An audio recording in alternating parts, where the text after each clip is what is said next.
I've tested all three goat mowers, the O1000, the A2500, and the A3000 for over 4 months now. While they look similar, they perform very differently. You're trying to figure out which one is best for your yard, or if upgrading is actually worth the extra money. This video is gonna lay it all out. Special thanks to Ecovacs for sponsoring this video and bringing us exciting head-to-head. If you're new to Ecovacs, they've been in the robotics space for a long time. And if you're not familiar with the Ecovacs GOAT series, they are perimeter wire-free robot mowers that mow programmed areas of your lawn so you don't have to. If they run low on charge, they take themselves back to the charger, recharge, then resume the mowing task autonomously. The O1000, A2500, and A3000 all offer unique navigation systems and performance differences. And by the end of this video, you'll know exactly which one fits your lawn best. And if you'd like to see the original videos I posted, I'll post a link in the description down below. Now, if you're watching this video, you've probably made up your mind that you're going to buy an Ecovacs mower, but maybe on the fence which one you want to pull the trigger. Now, all three models, the O1000, the A2500, and the A3000 support zone creation, customizable mowing schedules, auto direction switching to prevent turf wear, and built-in rain detection that pauses mowing during wet conditions. Now, you can set multiple mowing zones, schedule each with different times and days, and the app gives you remote control and status updates on each pass. Now, these smart features are part of the standard package no matter which one of these GOAT models that you choose, but let's go over each one and what they do well and how they compare one to another.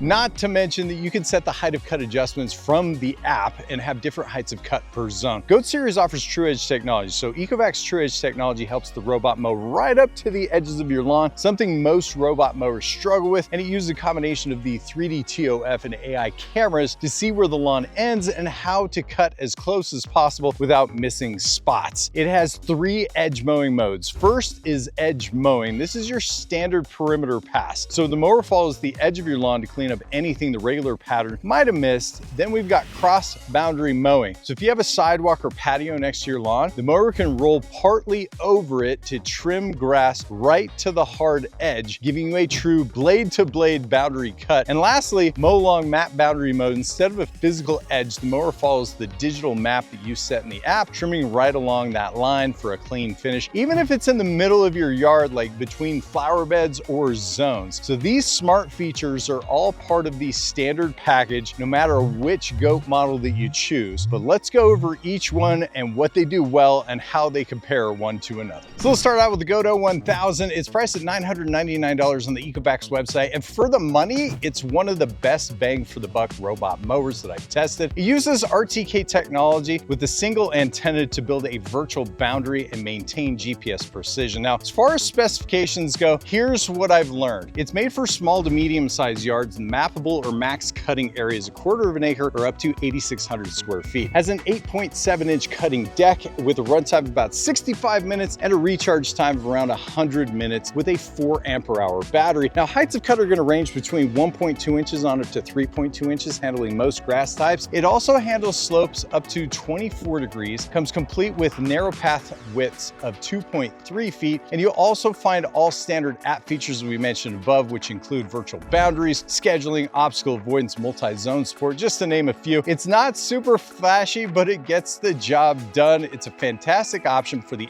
average wide open lawn. The O1000 can be incredibly consistent once you get the RTK base set up in a clear open sky location. Now, about the only other thing I'd like to mention is that the height of cut adjustments are on top of the machine, which means that you aren't able to adjust those per zone in the application. Now, stepping up to the A2500, the price comes in at $1,999 on the Ecovacs website. You can tell right away it's built different. It runs on a more powerful 32-volt battery system. It charges just 45 minutes and has a runtime of 64 minutes with a maximum cutting area of 5/8 of an acre or a little over 27,000 square feet. Now, the faster recharge time means it can cut more square footage each day, not to mention the upgraded dual blade 13-inch deck can run for 64 minutes per charge. It's complete with a 3 ampere-hour battery. So the heights of cut, they range between 1.2 inches on up to 3.2 3.6 inches, and it's all adjustable through the application and can be independent in each zone that you create. It handles a maximum slope of about 27 degrees, and due to the larger robot size, the narrow passage width is 2 feet 0.62 inches, and the A2500 uses the same RTK antenna mapping system as the O1000, but adds a vision system powered by the same AI-VI 3D camera module as the A3000. Now that vision system helps the mower maintain navigation accuracy when RTK signal temporarily drops, especially under partial tree cover or near fences. And in my experience, you'll see a noticeable improvement in terrain handling, curve tracing,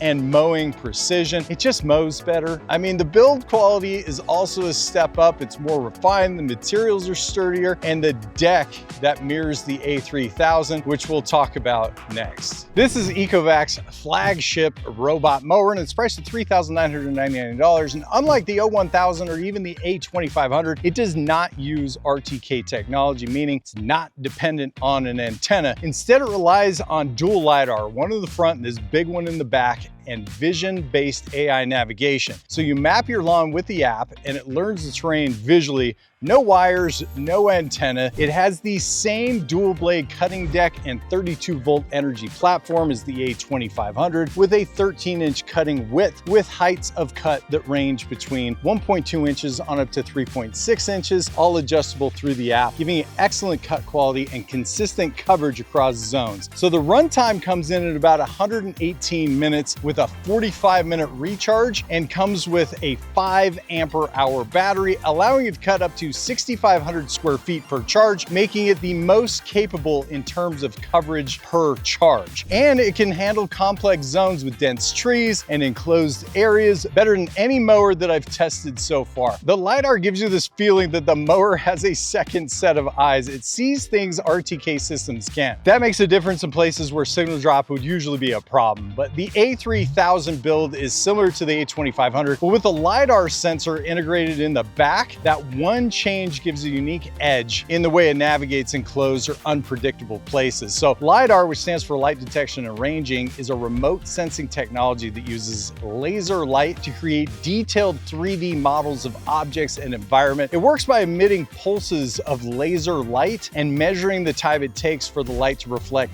back to the sensor. That combined with the AI-VI 3D vision system technology means the robot can see 360 degrees and understand its surroundings. So how do these mowers compare against each other? Between the O1000 and the A2500, the step up is absolutely noticeable. The A2500 runs on a 32-volt battery system, has a dual blade cutting deck with this 13-inch cutting width, as opposed to the 8.7 cutting width. So in terms of stripe quality and mowing coverage, it's just better. The faster 45-minute charge time also means more square footage gets cut in a single day, even though runtime is about the same. Also, the 2500 has the blade disc to edge 5 centimeters, while the O1000 is 9 centimeters, which means the A2500 gets closer edge cutting when there's a wall on the edge. But if your lawn is next to open space, both models have right-on edge mowing function, so you can have your edge cut without unmowed grass. Now, both these models use RTK antenna plus vision navigation. Now, most of the time, the RTK ensures the accurate positioning and navigation. When the RTK signal drops in shadow areas, the onboard camera helps maintain navigation. Now, they share the same obstacle avoidance performance brought by the AI-VI 3D technology and also have the same app features. The build quality also feels more refined. You're getting a deck and frame closer to what's found on the flagship A3000. In real-world use, the A2500 just mows better, fewer missed patches, tighter corners, and more consistent edge-to-edge coverage. So then comparing both RTK models, the O1000 and the A2500 to the A3000, biggest shift is on the onboard setup. The A3000 doesn't use an RTK antenna. With the A3000, you don't have to worry about base station placement, antenna placement, or clear line of sight to the sky. It maps and mows your lawn visually. So for people with fenced-in yards,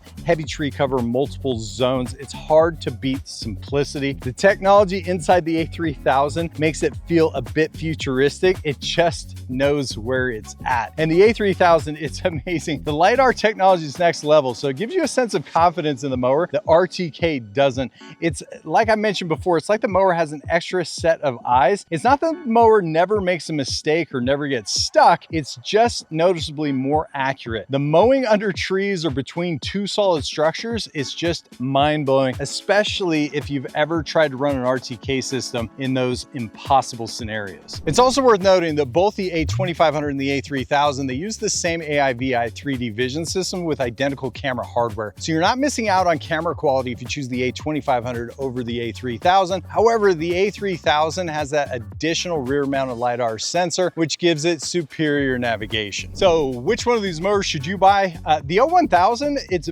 best for simple lawns and tight budgets. The O1000 for somebody with a smaller, simple lawn, one not full of trees, has an open area to place the RTK antenna and also the base station. So if you're just getting started with robotic mowing and you want the most affordable option, this is it. Now the downsides are this: it's got a narrower cutting width at 8.7 inches, slower to charge. The edge cutting is not quite as precise as the others, but it still works great. It may struggle in satellite block zones. It works as it should and has more features than most of the other competing brands in its category. So it is a great value for the money. Now, as far as the A2500 goes, this is what I call the sweet spot. You get the RTK dual blades wide cut path that makes killer stripes and true obstacle avoidance due to the LiDAR enhanced vision system. It handles slopes better, it charges fast, and nails the edges better than the O1000. It's best for mid-size yards up to 5/8 of an acre that have a few trees, slopes, and narrow pathways. So this is the one that I'd recommend for most people. The difference is in the edge quality. The cut quality and navigation is noticeably different over the O1000. As long as you have an area with line of sight to the sky to install both the RTK and the base station, this is a winner. The A3000 is for someone who wants the smartest, cleanest solution and doesn't want to, or simply just doesn't have line of sight to the sky to place an antenna. The dual LiDAR and Vision AI means that it maps and mows without the need